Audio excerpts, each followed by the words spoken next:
Oi, this is the Profanity Gnome, and I'm here to tell you that if you're under 13 years old, fuck off this video! Get the fuck off YouTube! Get your mama to get your dad's cock out of her ears and actually be a parent! This is for adults only! And for everybody else, enjoy the video. And don't forget to like and subscribe and comment below what you think, you fuck buckets!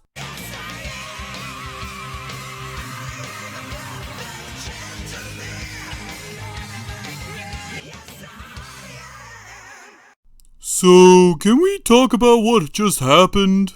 Feels pretty cut and dry to me. Tuna has this crazy amazing power to give us all power boosts. So if he had something that incredible up his sleeve, how come he's never used it before? Because everyone will forget about Tuna personally. He's got us there. Meow, meow, meow. Yeah, I'm a little beat myself. Yeah, I just feel like I took a 5-hour energy on crystal meth. How would you even know what that feels like? When you're in college, you can do all kinds of experiments without parental supervision. It's taking control. The episode begins on the derelict spaceship. No, we're getting a lot of scenes with them just on the spaceship, aren't we? Anyway, it turns out busting through the hull of another ship, like a freaking wrecking ball and trying to do their own version of the hull dome maneuver, seemed to be a bad idea, as it caused a lot of damage to the ship. And they're not really in a position to try to repair things in the middle of space. Thank God they have Entraptra, as well as the support of Bo, Glimmer, and Wrong Hordak. And wait, they brought Wrong Hordak along? Who thought this was a good idea? It was Glimmer, wasn't it? I guess they didn't have enough comic relief to support this cast, so they brought Wrong Hordak along? I don't know.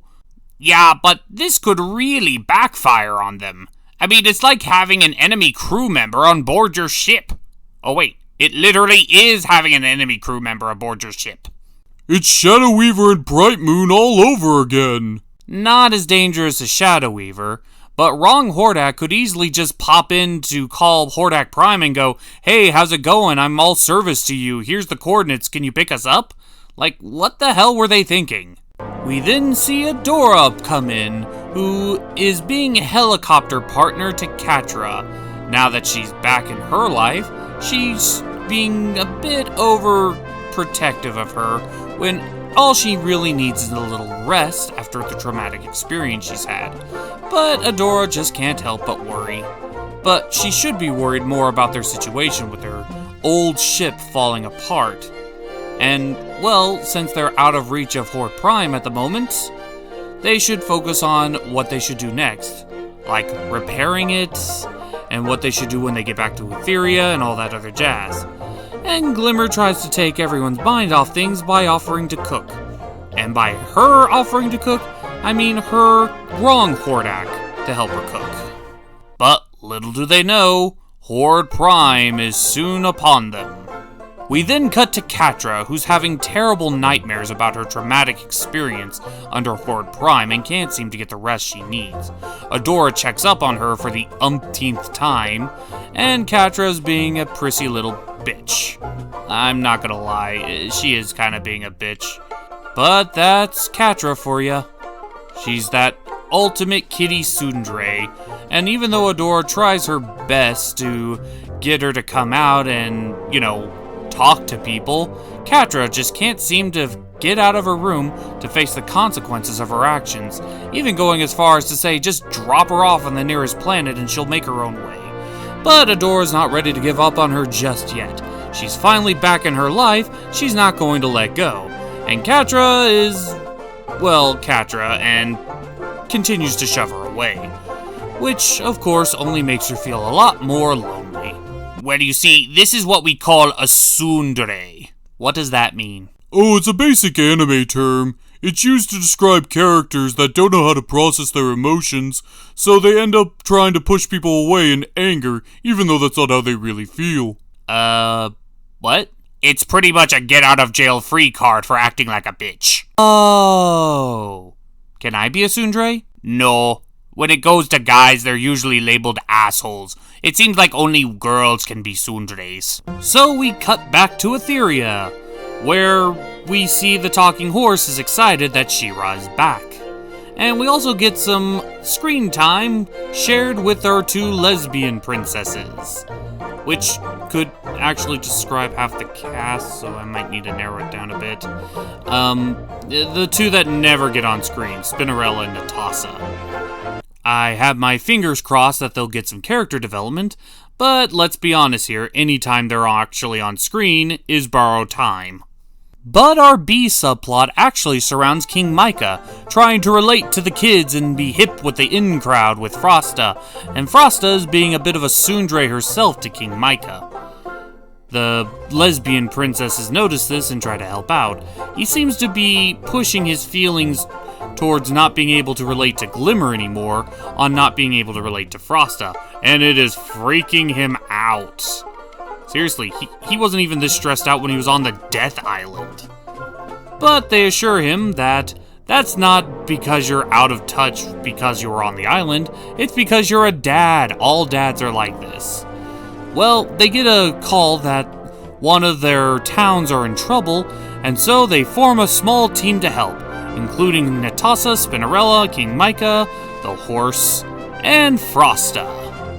Fingers crossed, hoping that Spinnerella and Natasa are actually useful to the plot. Meow. I know it's a fool's bet. Don't rub it in!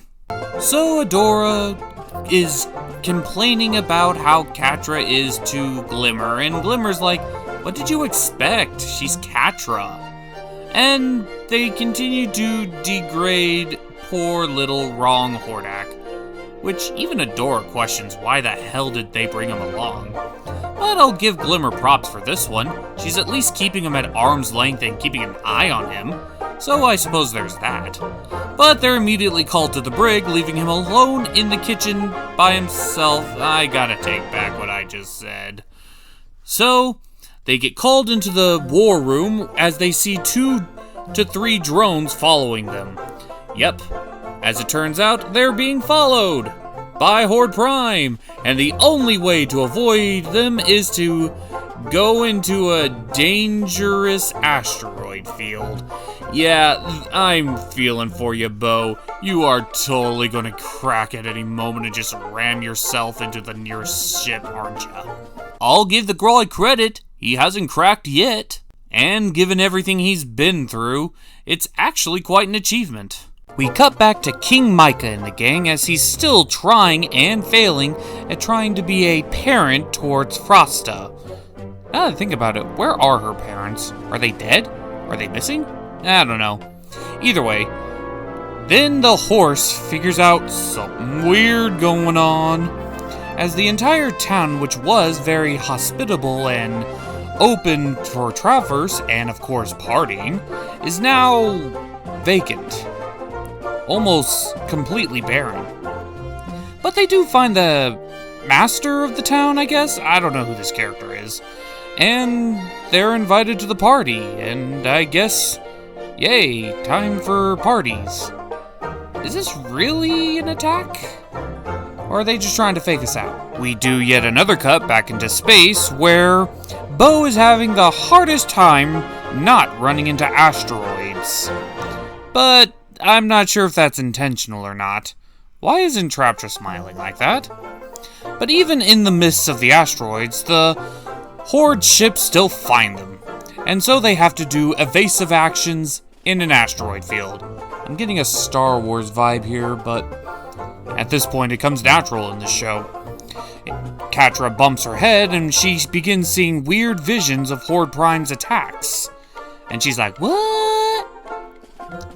And they're still trying to figure out what the hell is causing all these ships to know where their location is, until Adora realizes, oh shit, I think it might be Catra.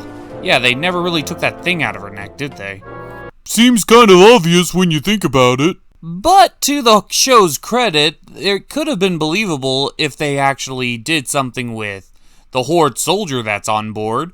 I mean, they could have suspected him, but they knew immediately it was the thing on Catra's neck. So a missed opportunity? Indeed, a missed opportunity. So we cut back to the party, where it's not as lively as it used to be. Yeah, everybody just seems to be going through the motions rather than actually enjoying themselves. And I'll give credit, Swiftwind actually picks up on this, as he's been to this party's town before, and it's never been like this. Though King Micah is still doing the desperate parent act with Frosta, I feel like that's getting old. And, wait, are we actually getting a scene of Natasha and Spinnerella alone? Holy shit, I didn't think the show had the balls. I mean, the fact that they were shown at all is a pretty nice detail, but the fact that they're actually alone, have speaking roles, and are doing stuff together? That's a milestone for these two. Well, as they realize that there's no trouble, they decide it's time to leave, only for the head of the town to close the door and said, "Why would you leave when you can become one of us? One of us." Yeah, it's a booby trap. Meow. Yeah, I said booby. So Catra has had it with this mind control thingy on the back of her neck. But thankfully, Adora has a solution, in Entraptra, who casually brings up how Catra betrayed her and sent her to the Death Island from earlier. And I guess in Catra's defense, I wouldn't want Doc Ock's grandchild here operating on the back of my neck after that either. And she doesn't want to face the consequences of her actions. And Adora's like, "Bitch, we have no choice, that chip is a tracker." But when Catra still says no and is being defiant, Adora puts her in her place and said, "You face the consequences of your actions right now, Missy, and if not, then we will dump your ass on the nearest asteroid and never see each other again." And at the thought of not seeing her blondie again, Catra finally submits into the little kitten phase, asking for forgiveness. "This is what I like to call tough love. Sometimes you have to tell your significant other the writing on the wall." It's what we had to do to train Leslie. Speaking of which, Leslie, no, you are not going to eat him. We might like him later. No, down. Good girl. So we cut back to the party as everybody's trying to ambush them all at once. They can't really hurt them because they're under mind control, but they're doing everything they can to defend themselves.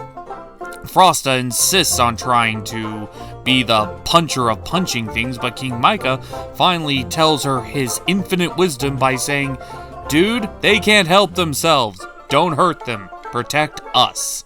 So she creates a giant-ass ice dome, but all of the bug people are still trying to get inside. We later cut back to Entraptra and Catra as they're having a small little moment where Entraptra's has no choice but to be there as Entraptra is, operating on her, and she doesn't feel too comfortable. But she's coming to terms with some of the things she's done, and the fact that Entraptra doesn't seem to be holding much of a grudge. But she also realizes that while the chip is in place, she's connected to the hive mind to some degree.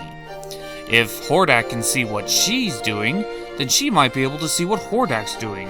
With Adora present, Catra attempts to connect back to the hive mind, and she sees Prime is not okay. He is, in fact, the opposite of okay. He is very pissed. And he's taking his rage out on the planet of Etheria. God, I keep wanting to say Eternia. It's Etheria. We're never gonna get Eternia, the She-Ra spinoff. At any rate, so yeah, there's no new real information here. It's just he's attacking the planet head on, and Catra informs them of this. And so, while Bo is doing his best to try to steer clear of the ships, Adora and Catra begin to have a bonding moment where Catra starts to finally trust Adora again, and Adora uses this power of trust and friendship to activate her magical girl transformation sequence, fully inspired by Sailor Moon, except, it's She-Ra. And so, after awing Catra, Adora decides to 1v1 all of the spaceships by herself in space, where there's no oxygen. Oh, I see, they're going by the Dragon Ball Z super effects, where there's only breathable air in space when it's convenient. Well, we cut back to the party where they've broken through the ice barrier and they're all captured, But because of magical MacGuffin She-Ra, Swiftwind is able to use a magical burst to get all of the bug people off of them, and they're able to make their escape, much to Lord Horde Prime's dismay.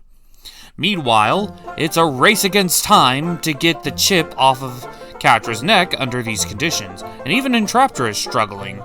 And Catra is not too fond of the fact that Entraptra, of all people, is struggling with technology. But don't worry, She-Ra's got this, as she literally bounces from asteroid to asteroid, slashing and hacking right through each and every single one of the ships, and even launching a few Getsuga Tenshos at people. And of course the day is saved, blah blah blah, and everybody cheers. Entraptra even managed to get the little parasitic device off of Catra's neck, and it's all smiles and happy feelings until Catra's like, I'm sorry. Yep, Catra actually apologized to Entraptra for what she did. And Entraptra, well, thankfully she's not the type to hold grudges, and forgives Catra, and then joins the others. And, well, I think after all this, they deserved a little R&R anyway. And here comes Glimmer, and not Hordak, with some refreshments. I guess it's alright? He's just a butler or sus? Anyway, they're enjoying themselves, and then Catra comes in. She asks if she could join, and they're more than accommodating. As for the first time, Catra feels like she's actually part of a family of sorts. So, now the best friends squad is finally complete. And that was taking control and— Hold up, there's a little bit at the end. Oh, back to the B-plot, I guess. King Micah and Frosta seem to have a bonding moment. And Spinnerella and Natasa get the final scenes together, as we show off they're a good couple and oh my god, why are you doing this show? Wait a second, are you telling me that they're actually making Spinnerella and Natasa important to the plot? Our little lesbian couple is finally getting a character arc. I'm so proud! And I suppose an episode like this makes sense, since even though Catra was on board, she wasn't entirely on their side just yet.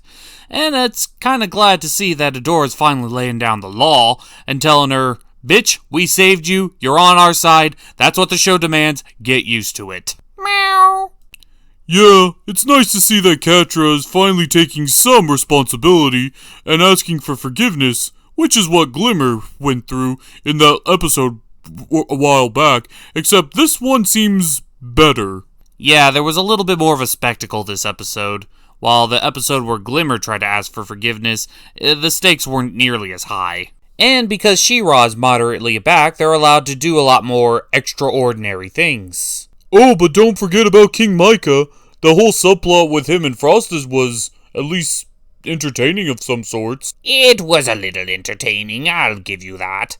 But it did wear out its welcome a little quickly. You know, it was more interesting to see Natasa and Spinnerella actually do stuff. Yeah, but you would say that. This has nothing to do with the shipping aspect, it's just that they never get used. Well, here's to hoping that they avoid a lot of the other issues the last time they had a mole.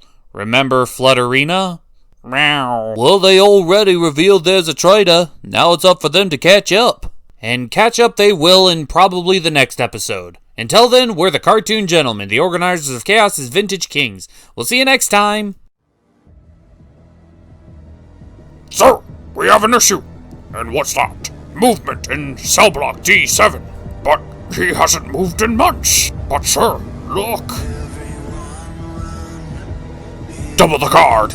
Double the security. Double the chains. Double everything. Contact Major Firebrand. That man does not leave that cell!